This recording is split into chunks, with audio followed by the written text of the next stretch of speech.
जोर शोर से भारत के महान प्रधानमंत्री, यशस्वी प्रधानमंत्री।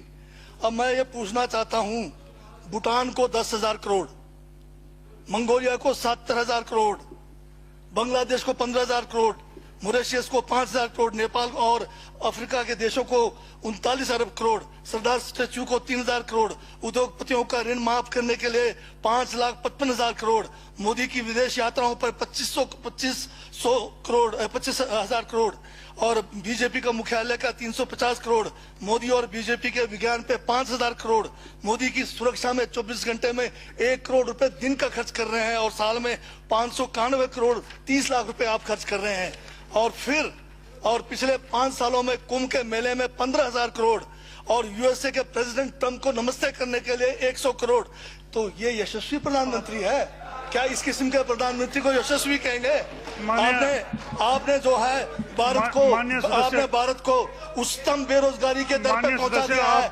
आज विश्व में भारत जो है भूखमरी में बांग्लादेश से भी नीचे है, आज पाकिस्तान से भी नीचे है। जिस देश में 25% जो है रात को भूखा सोए, उस देश का प्रधानमंत्री यशस्वी है क्या? जिसने देश की आर्थिकी को बिल्कुल नीचे कर दिया, छिन भिन कर दिया, जिसने जीडीपी खत्म कर दिया, जिसने नोटबंदी में लोगों को जो है नोटबंदी के तहत जो है लोगों को मरवा दिया, जिसने नौकरियां खत्म करा दी, जिसने महंगाई चरम पे पहुंचाई, जिसने पेट्रोल 100 रुपए कर दिया, डीजल 100 रुपए कर दिया, क्या वो यशस्वी है? क्या उसको यशस्वी कहेंगे आप?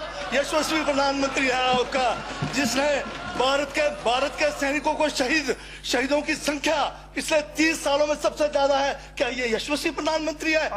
जिसने देश के अंदर चीन को घुसा दिया, क्या वो यशस्वी प्रधानमंत्री है? बजट पे बोलिए। माननीय सभापति महोदय, ये बजट में जिक्र हुआ है यशस्वी प्रधानमंत्री का और मुझे उसका जवाब देने का पूरा अधिकार है, जो मुझे कोई छीन नहीं सकता है। ये क्या यशस्वी कहेंगे इसको आप? बहुत यशस्वी है। देश का जो है आज बिल्कुल देश को आर्थिक रूप से कंगाल, राजनीतिक रूप से कश्मीर से कन्याकुमारी जो अखंड भारत है वो खंड होने जा रहा है। हिंदू मुस्लिम कर करके आपने जो है इस देश की जो है ऐसी तैसी फेर रखी है। और अब जब मैं कह रहा हूं तो आपको तकलीफ हो रही है। आप बताइए क्या तकलीफ की उसमें है? आप अब दादा अभी लाल किला आपने बेच दिया, रेलवे स्टेशन आपने बेच दिया, एयरपोर्ट आपने बेच दिया। यशस्वी प्रधानमंत्री है।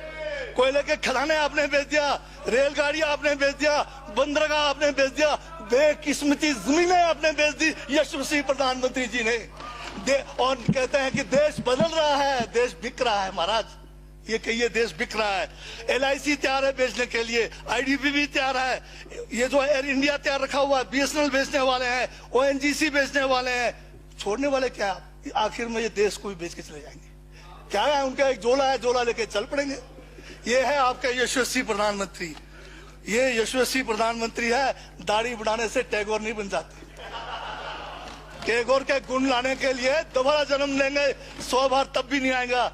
हाँ, दाढ़ी बदल के और मेकअप करा के 15-15 लाख के, उससे कुछ होने वाला नहीं है आपका ना, बिल्कुल। और जो जहर आप लोगों ने जो है इतने सालों में इस देश के अंदर जो है आपने जो इस देश में बीजा है, उससे वो जो है ये बजट पे ही है। सर स्पीकर सर यशस्वी प्रधानमंत्री जी का जिक्र बजट में आया है, इसलिए मुझे भी जवाब देना पड़ा है। और मैं यहाँ ये कह के इस बात को समाप्त कर देना चाहता हूँ, बर्बाद गुलदस्ता करने को तो एक उल्लू काफी था, हर शाख पर उल्लू बैठा है, अंजामे गुलिस्तान का क्या होगा?